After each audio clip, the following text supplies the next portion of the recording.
Yeah, good day today. I think we're at 19 right now. There was one that we kind of were expecting that was still in a mode where he's actually making a decision, baseball, football type of thing there.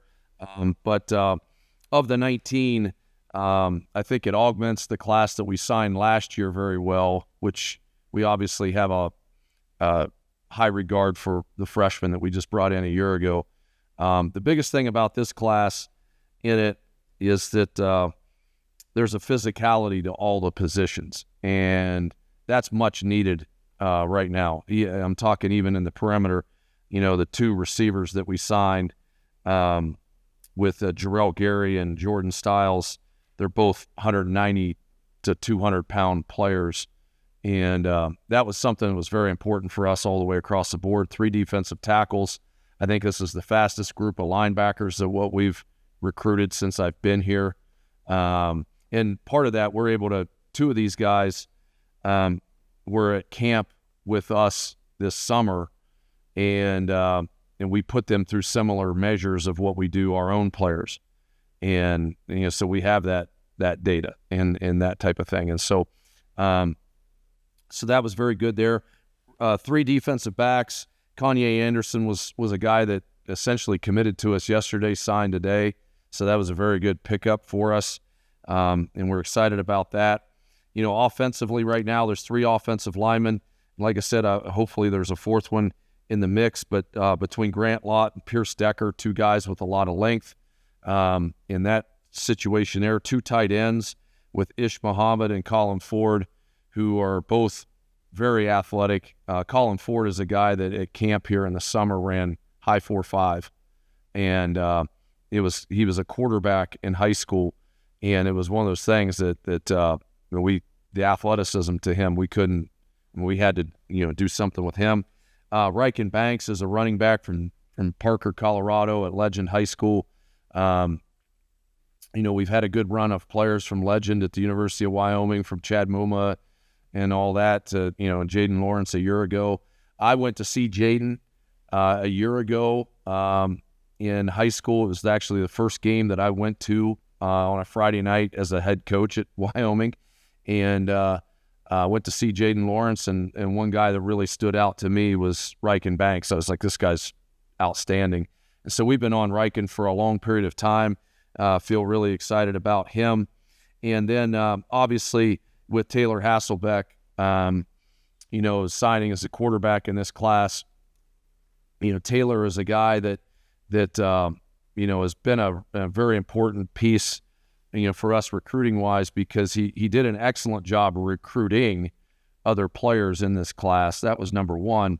Number two is when you have a quarterback commit and you make an offensive coordinator change during the season, there has to be a high level of trust, not only from the player but also the family, that as the head coach that I'm going to get that part right. And so they've been involved in the loop as far as everything that's going on, kind of every step of the way. And I really, really appreciate Taylor and what he does and what he will be as a Cowboy. 2 players from the state of Wyoming that we're very excited about, with Beck Haswell and Jackson Garrett. With Beck, obviously his brother plays here, but that had no significance of us recruiting him. Beck was an outstanding football player, camped very well here. We have an excitement about what he will become going forward. And then Jackson is just a really good athlete for a guy at that size. And, so really excited about that piece to it too. And that gets us in a good space now that then leads us into, the next phase of recruiting in that part of it. But, so we come out of the season and step one was a lot of retention and working with our players and those types of things. And step 2 was this signing class.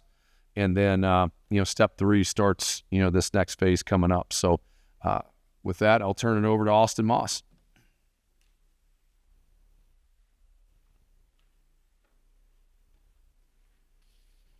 All right. Good afternoon. Hope everybody's doing all right. Today's a great day for Cowboy football. I mean, we are very excited. We have 19 new signees in this class, and can't be more excited to have them in our Cowboy family. This is my first year as a director of player personnel here. I've worked here for 5 seasons. This is my second year directly working with the recruiting department. So, very excited about that. And we made great strides with who we are recruiting and the type of guys we're bringing into the program. This year alone, we've had 9 guys from our freshman class last year get on the football field and play meaningful snaps. So there's definitely opportunities for these guys to get on the field and play early here at Wyoming. Couple things before I get started with this class. I know I'm the one who's up here talking to you guys today, but phenomenal staff and a lot of work gets put into making this class possible. I want to start by thanking our coaching staff, our recruiting staff. Special shout out Jameson Brown, Samantha Patton, Ian Schmidt, Sarah Sorum, Brandon Hazelbeck, and those guys. I mean, they do a phenomenal job behind the scenes for me. But also, we won't have the success we do without people in the building. So our strength staff, nutrition, sports medicine, compliance, academics, professors on campus, our admissions department, we couldn't do it without any of those guys. So it really does take a village to make this program run and to make these classes happen and be successful. So the most important thing about all that is our players, though. Big thanks to them. They give up their time to help host some of these, signees throughout the year on their official visits. So without our players, I'm not able to do what I do. So very thankful for them and everything that they do for us in recruiting. We have 19 guys joining us in the class this year. We got 9 on offense. We have 10 on defense right now. As Coach alluded to, we should be hopefully gain a 10th guy on offense as well. But even with the new 105 roster limit, we are very focused on high school recruiting. That's very important to us. Obviously, college football is changing. The landscape's changing. That's not how everybody operates. But our relationship with high school coaches, families, the players is very important to us, and we still emphasize that and what we do here. And the next supplement of what we're doing, obviously, is going to be the portal. I'm sure you guys have seen a couple guys have gotten in there already today, or not today, but this past couple days. I'm not going to talk about that stuff today. Today's about signing day. It's about these 19 commits that we have, and I can answer those questions at a later date. So I'm just going to talk about our commits today. This class represents 10 different states. A fourth of our class is local. So a fourth is from Wyoming, Colorado, Nebraska. Very important for, obviously, the culture of what we want to build here. We have 5 commits from Texas. We have 5 more from the Midwest. It was a smaller class from California. But we're excited, too. We have a commit from Nevada and also a commit from Arizona. So it helps us get our footprint in that space as well. So with that, I'm going to talk briefly about every player in our class, and I'll open it up for questions at the end. So first and foremost, I'll talk about the offense. Taylor Hasselbeck, I'll talk about him first. Very, very excited to have him as our quarterback commit. He's been on campus 3 different times, twice unofficially, once on an official. Spent a lot of great time with him and his family. Great natural leader, very good thrower of the football, can throw on the run and comes from a good scheme. So he's going to be able to bring different elements to our offense as well. Ryken Banks, he committed to us recently from, Legend High School down in Colorado. Very versatile player. He had 1,834 all-purpose yards and 25 touchdowns this year. So very talented athlete. Was receiver, running back. We're going to use him primarily as a running back, but he has a lot of different skill sets to help us as well. Jordan Stiles from the Woodlands in College Park down in Texas. He had a phenomenal year. His team went 12-1. They just lost to DeSoto last week in the regional finals, but he ended the year 50 catches, over 700 yards. Very talented athlete, smooth route runner, great hands. He has really big hands. And he has good speed too, so he tracks the ball at a very high level. Jarrell Gary, our other wide receivers from McNeil High School in Texas. Jarrell is just that guy who he's really tough, extremely tough, physical, willing to block on the perimeter. Does a lot for his team. Offense, he plays wide receiver. He plays wildcat quarterback. He'll blitz on defense as a linebacker. He does a little bit of everything, and he's a very talented player. Very excited to have him in this class. Moving to the tight ends, Colin Ford from Illinois, Waubonsie Valley. Actually played quarterback for his high school, So he came and camped here and earned his scholarship over the summertime. Did a phenomenal job there. I mean, he ran a 4.56 40, 34-inch vert, and at 215 pounds is pretty impressive. So he's a guy who brings a different element to our tight end room.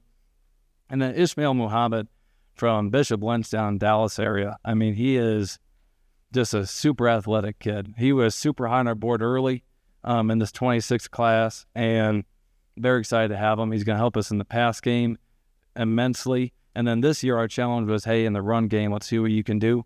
And he took that challenge and ran with it, whether it's inline, extended. I mean, he did a great job. So he's going to be a well-rounded tight end for us. Moving to the offensive line, Pierce Decker. Pierce Decker was our first Cowboy commit of the class and has helped really with Taylor Hasselbeck really make sure this offense is sound. Very big, long kid, great frame, 6'7", 255 pounds, physical, and from Fort Collins, Colorado. So excited that he's coming up for us. Grant Lott from Fort Zumwalt South, St. Louis area, very, very explosive two-way player. Excited to get him. He's going to be a mid-year enrollee for us, so we're going to get him here in about a month. So that's exciting, so he can help us early. But he's a guy, I mean, I spent the entire weekend with his family on his official visit. Unbelievable people, and he's going to be a great, great addition to our class. Last on offense is Jackson Garrett from Cheyenne Central. Always great to have Wyoming kids on our roster. He came to camp this summer, and him and Beck Haswell, I mean, they just, between run drills and pass drills, they always sought each other out. And they challenged each other, and now they're going to be able to challenge each other here on our team as well. So that was great to see. He's a two-way player, explosive, can open up his hips and run, strong hands. So excited to have Jackson here as well. Defensively, defensive tackle, we got three of them. So we got McGregor Byers from Strake Jesuit down in Florida, or down in Texas, excuse me. Team had a good year and finished 10-3 this year. Big-time baseball player as well. Dad played baseball, but he's just a big, thick-jointed kid who's strong. High motor, going to be able to take on double teams, great frame. Excited to have him. Tani from Harborview in Nevada. So his team had a great year. They were 9-3. They lost in the championship game. But he's just super explosive. So he's a little bit undersized compared to the other D tackles we're bringing in. But he is super explosive, very strong. Can't say enough good things about this guy. High motor, twitchy. I mean, he's going to be fun to watch. He's got a bright future here. Xavier Jackson from Fort Zumwalt North. Between him and Grant Lott, we did a great job in that area this year. But his team did great. 10-2, lost in the state quarterfinals. Very excited to have him. He is also a huge human being. So he is like 34 1/4-inch arms, 10 3/4-inch hands. I mean, he is going to be a big human being. Extremely strong. He plays off the edge in his defense, which is kind of scary for his high school teams he's going against, but, very excited to have him. Going to defensive end, Beck Haswell. Touched on him earlier, but obviously excited to have another Wyoming kid. Sheridan, 13-0, won the state title. I think it's 5 in a row. I mean, those guys are rolling. But very excited to have him, have Alex on the team. He's a guy who is just tough, and he represents what this Steamboat means, him and Jackson both. So very excited about that.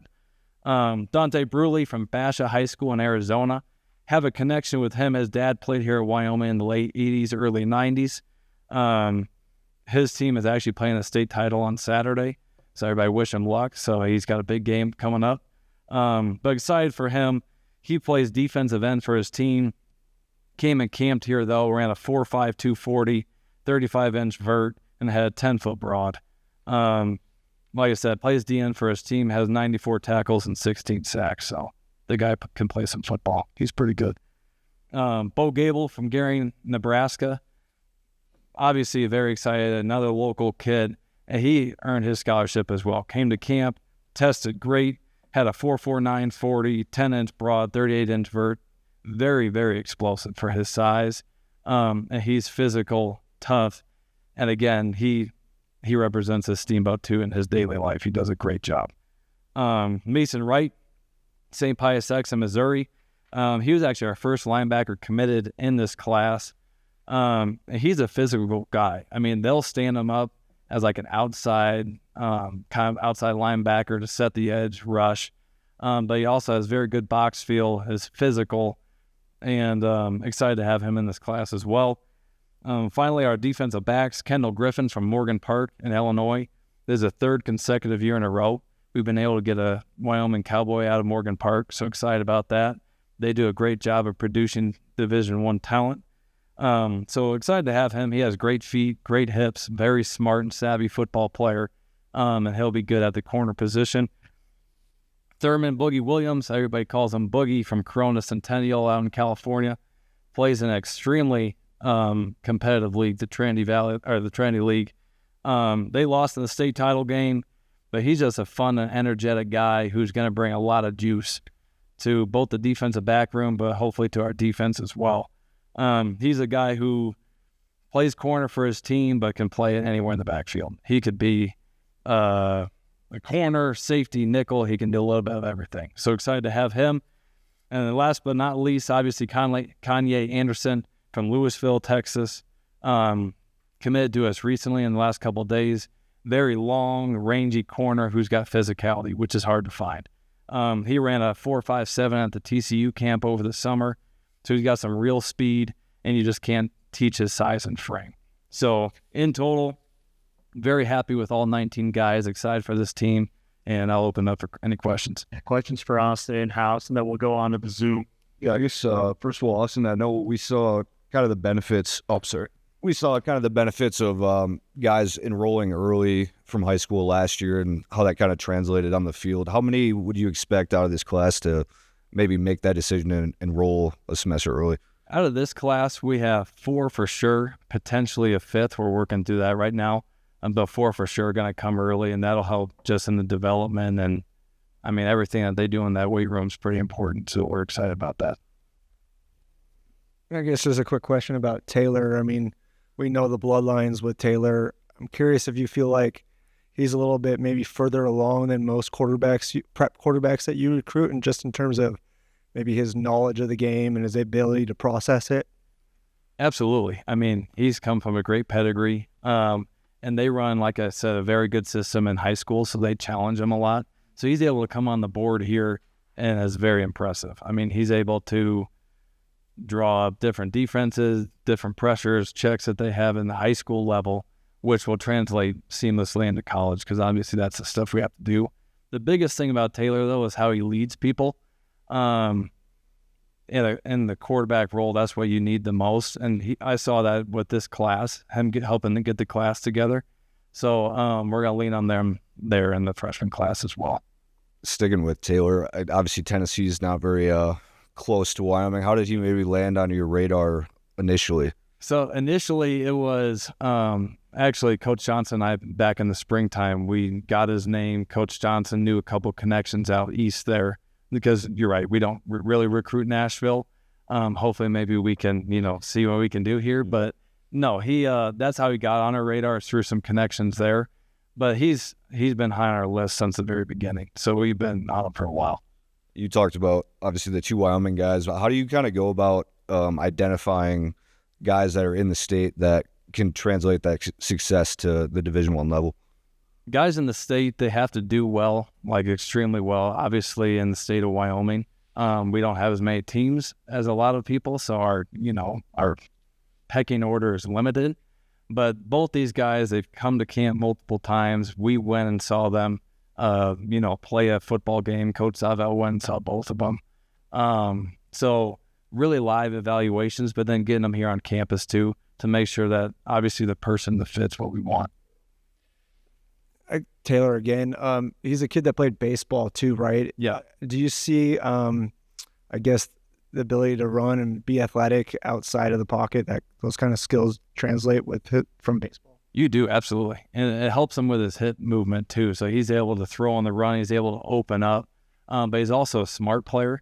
So if he can feel the rush without looking at it, if that makes sense. So he has good poise in the pocket, can extend plays, and he's just a talented guy. He's going to be able to do some stuff.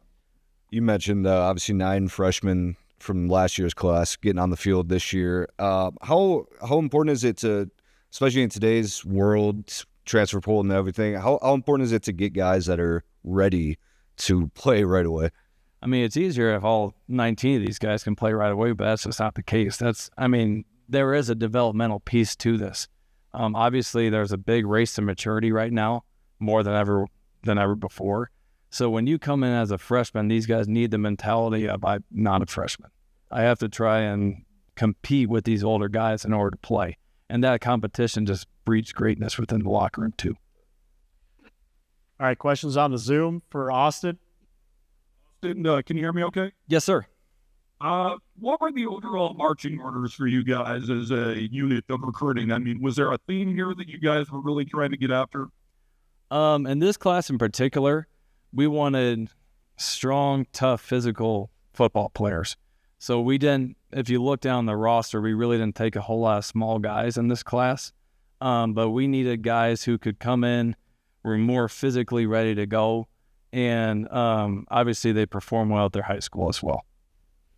What made you guys go into Arizona, the Phoenix area, and Nevada in the first place? So Phoenix, we actually, Coach Bowknight's down there. He's our area recruiter down there now. We're kind of getting our footprint in there a little bit. I think Phoenix, especially in our Mountain West region, it was under-recruited by us in the past. So we're trying to obviously emphasize that moving forward. And then Nevada, that one we actually saw Tani at the Redlands camp in California. That's how we saw him for the first time. But moving forward and how the conference is aligning and all that stuff, it's obviously going to be good to have Wyoming and Nevada some too.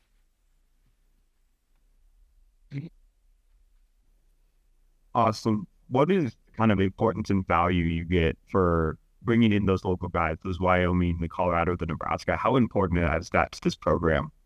It's huge. And unfortunately, with the roster limit, there's less that we can take in every year that I would like and what Coach Sawvel would like, because you can't take as many walk-ons anymore because your roster can't be 130 guys. But they're pivotal to Wyoming because they know they grew up knowing what the Bronze Boot was all about with Colorado State. They have a toughness and a physicality naturally in them.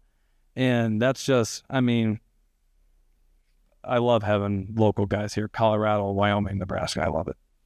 We'll recruit it hard every single year. Any more questions for Austin? Okay, thank you, sir. Perfect. Thanks, guys. Coach up. Questions in-house first.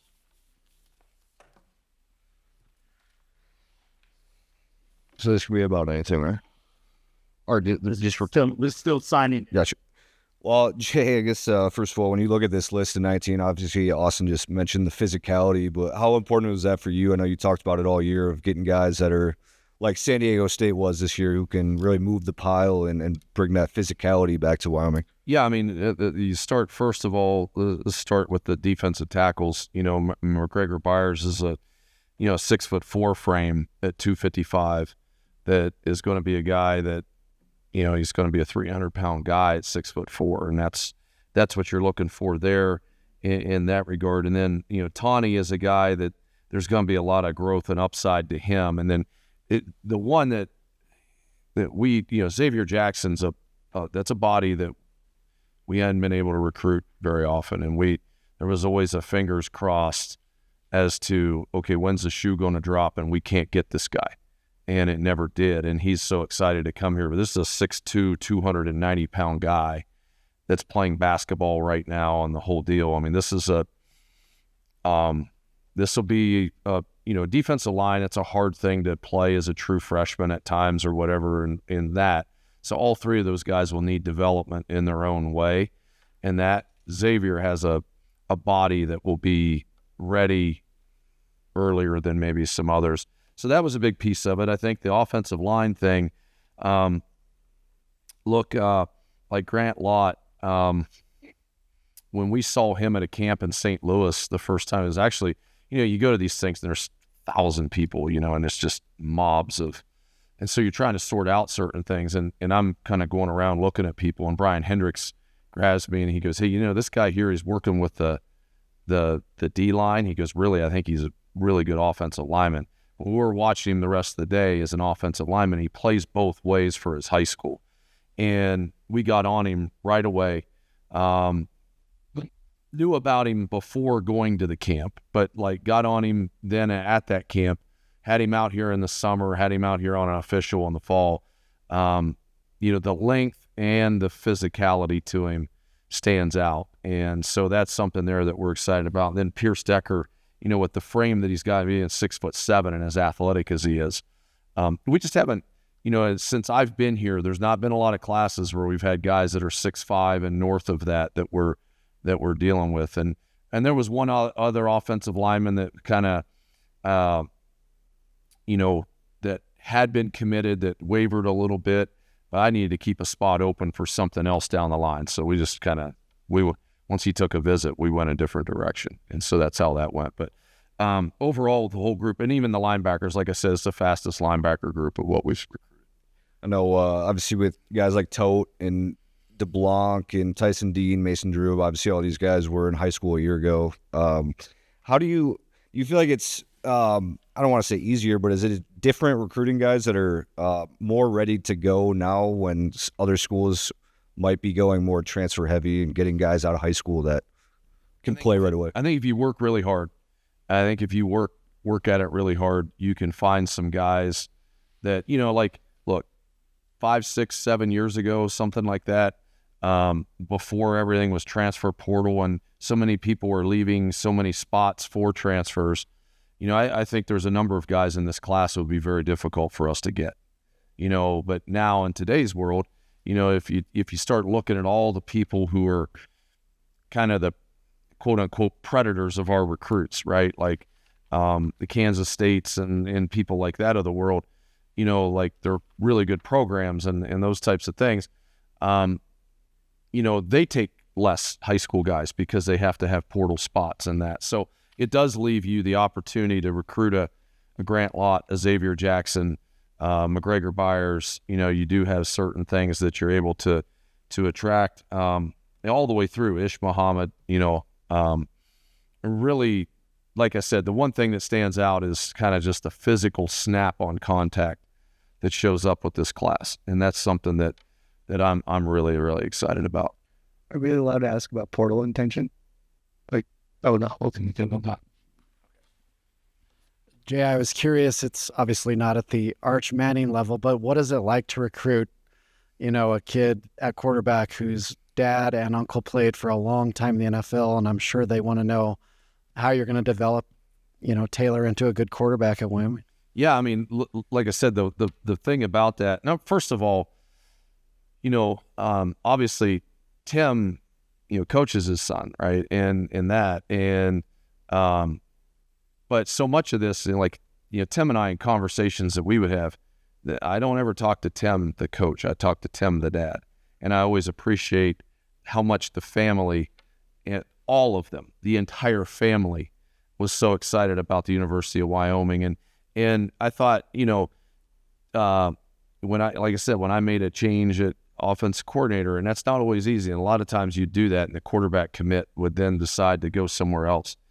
And the fact that every time I would talk to Taylor would be like, I trust you. I know you're going to get this right. I know you're going to, do what you need to do and everything that way. And Tim understood it too. Obviously, I think that there's so many different conversations that Tim and I have had and Taylor and I have had about a bunch of different things. But I do think that you can tell that they understand the quarterback position and Taylor understands the quarterback position. And the thing that surprises you with Taylor is, just when you watch him, you think, okay, I'm going to watch, Tim Hasselbeck's son and he can throw and he can do all that. That's true. It's how he can run. He's a really good athlete. And I know early in the year, Austin and I spend a lot of time together watching recruits and even guys that we've got committed or we're recruiting or anything that way. And one of the early games of the year, is a play where Taylor just takes it down and goes like 45 yards for a touchdown. And it was like, okay, wait a second. He just did that. I wasn't expecting, it to look that way. And so we're really excited about him. Do you have an ideal balance for or like an ideal number between high school and transfers? And then how much did the atmosphere and crowds at the stadium this year kind of help with recruiting? Well, first of all, the stadium and the fans always help.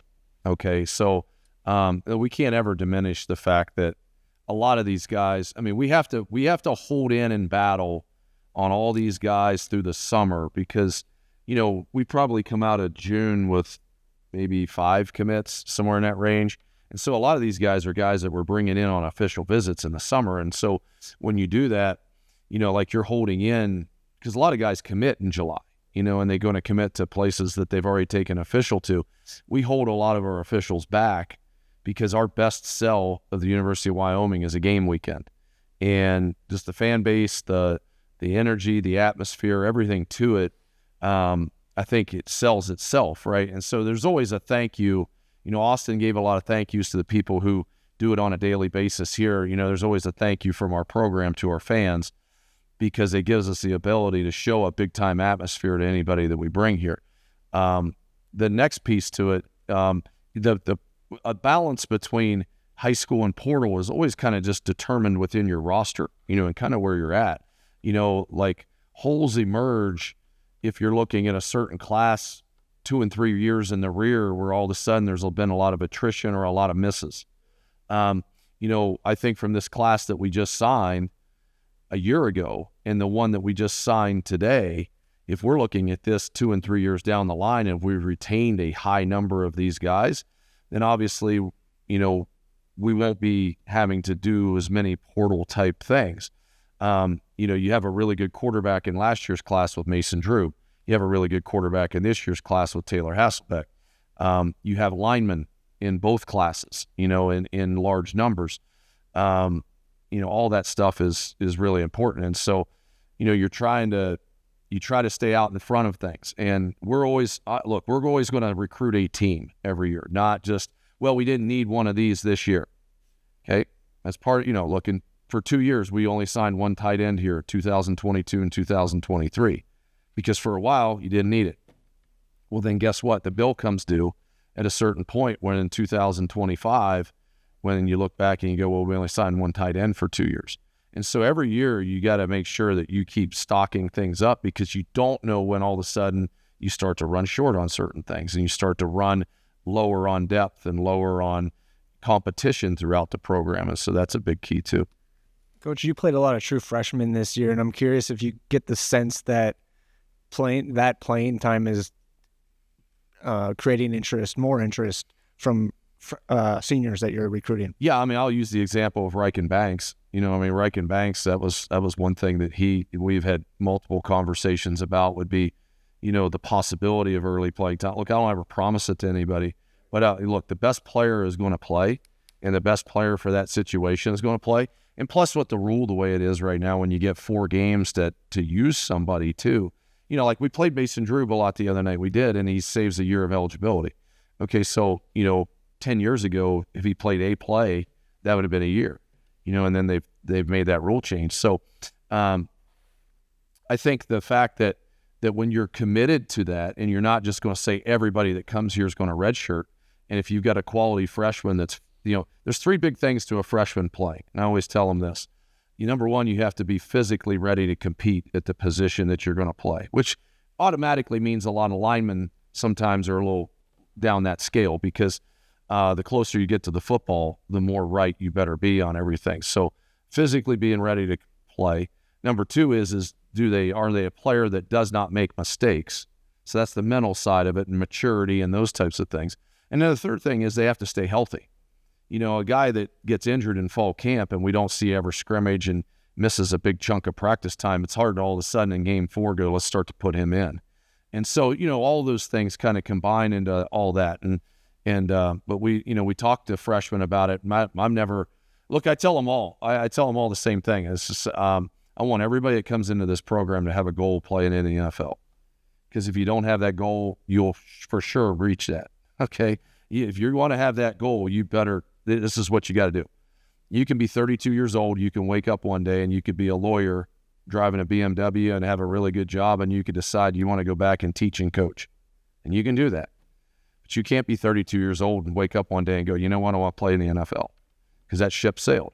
So like you want people that are really committed and love the game and love the sport, but also understand the fact that when you come here, you're signing off on the fact that I want you to love it to that level. And if you're not, it'll stand out and you won't be here long.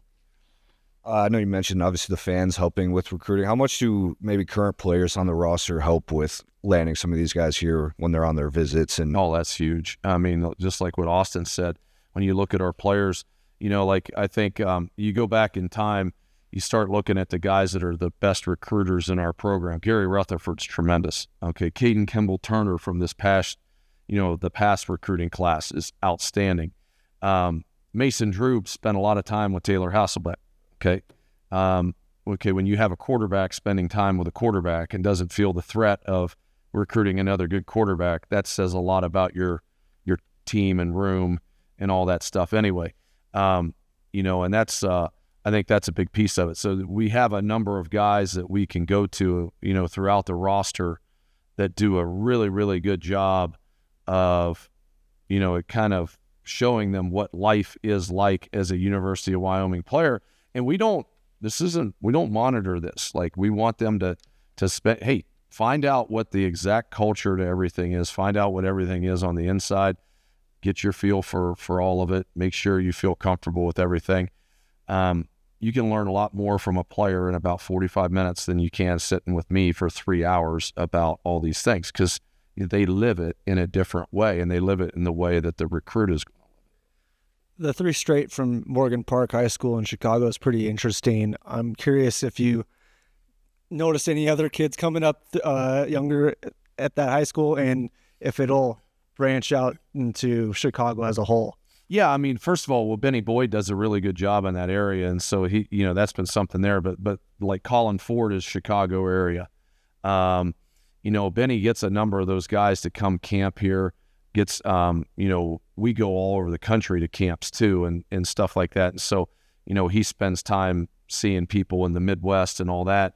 And I think that, between what Benny did in Chicago, and then also he splits time in St. Louis with Coach Gibson and all that. And I think that, Benny has a good pipeline in Morgan Park right now. It's been good for us. And those kids have come out here and really liked it. Okay. And that's been a big piece to it.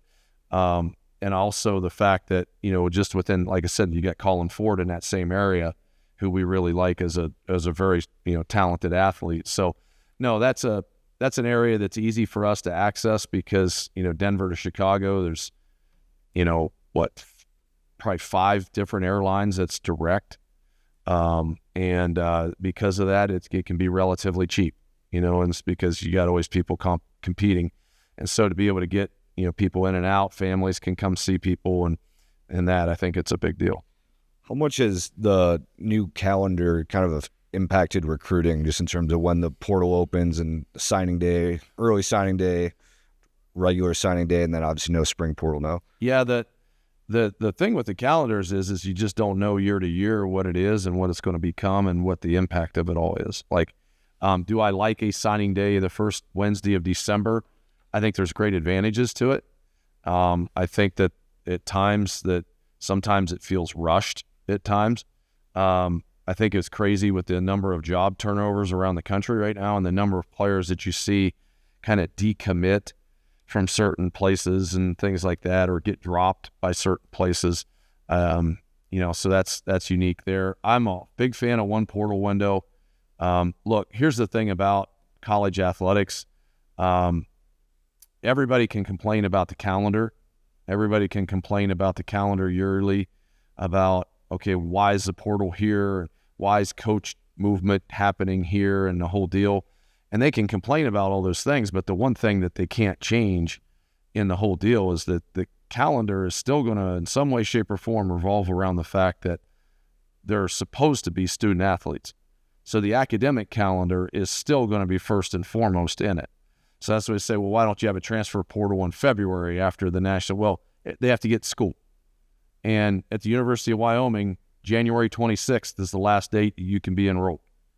Okay, so then what do? Right? You want to have a portal in mid-February? That's only going to benefit the quarter system schools. Okay, look, I've been on calls and you have coaches that complain about their semester starting January 8th or whatever, and they're like, well, our semester starts so early and the portal's the 2nd through the 16th. How do we get these guys into school? There's never going to be a perfect thing because we're revolving around. You're trying to do NFL free agency and all this other crap that's not even close to NFL free agency around an academic calendar, right? And so that's the thing that's why it's never going to be perfect, and you just kind of work within what you got. So, All right, questions on Zoom. Okay, you lost a smaller wide receiver to the portal, but I think we all saw that Dion DeBlanc was taking on a larger role in important times down the stretch. Is that exactly what you had in mind when you went and got Styles and Gary? Well, I think like Jordan Styles and like Jarrell Gary in particular is like it's interesting because when I would watch him on video, I would see a bigger Tyson Dean. That's all I saw. It was like, okay, he did so many different things for his school, and it's like this is kind of what Tyson Dean was, where he would kind of be playing on defense, playing, wildcat quarterback, catching balls in the perimeter, blocking people, doing all this other stuff. Jordan Styles, really good receiver. Yeah, a big piece of this is the fact that when we would sit down and talk is the fact that those two guys in particular fit a size, body type, and skill set that we have lacked here really for a period of time. And that's just the physicality to go across the middle and do things, but also physicality to block, physicality to run after catch.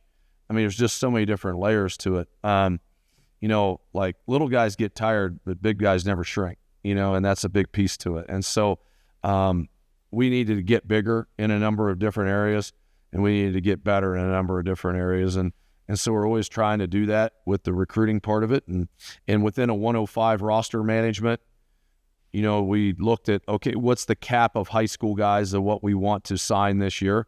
And then what's that leave us with our wiggle room to do other things that would be maybe for guys that would be more immediate. And so you're always balancing that.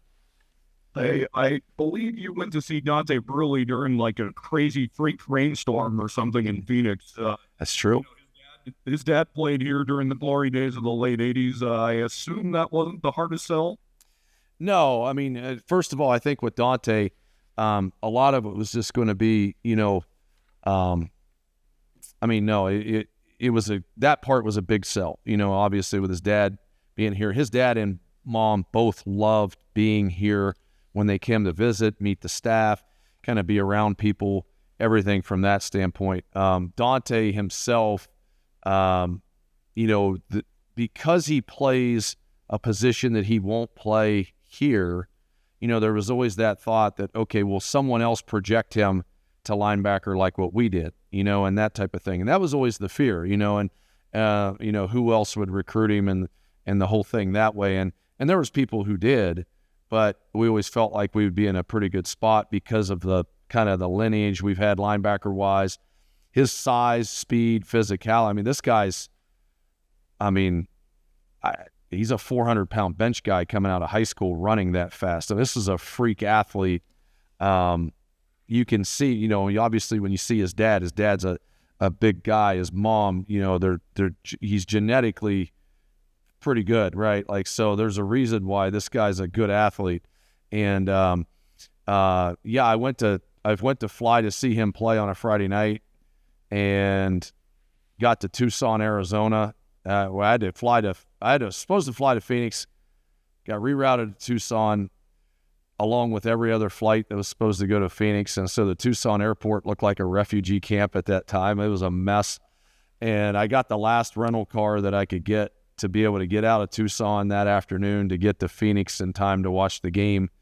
And everybody was telling me how cold it was and apologizing about the weather. And it was 65 degrees at game time, and it was just a little bit misty and stuff like that. So yeah, I could live with it. I know you said Hasselbeck was locked in the whole time, but were there any guys that were concerned maybe about the way the season was going and about the way the offense was going? No, not at all. Not at all. No, I don't think so. Because I think what happens is the fact that they could look at it. And they weren't looking at a team that was, watch us play at Fresno State. They weren't looking at somebody that was down 42-3 at halftime, or that the game is way out of hand, or that they're not looking at that. They're looking at the fact that, okay, if we just get some things done, these are winnable games and stuff like that. And so they all understood that. They understood certain things. And I think one of the things that you do as a coach,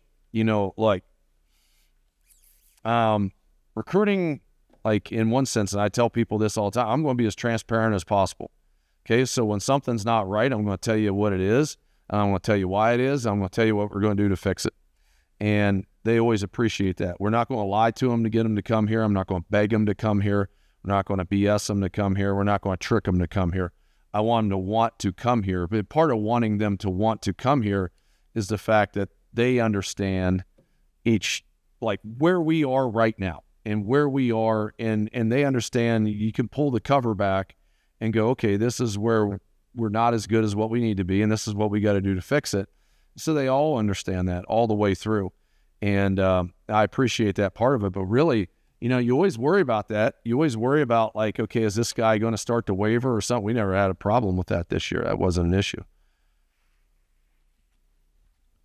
Austin hit on it, but now that you and I can talk about it, how do you evaluate Wyoming talent, and what stood out about Jack and Beck, and how important is it to show to the state your commitment to retaining the top talent here? Yeah, I mean, the first thing to evaluating the talent, or first thing about the talent in the state, is I think that because, obviously population, you're going to have lower numbers, right? I think our highest division schools in the state of Wyoming are, 1,000 to 1,500 type student schools, right? I think I'm in that ballpark. I think Kelly Walsh is the biggest school, if I remember right, and I don't know if they're over 2,000 students or somewhere in that range.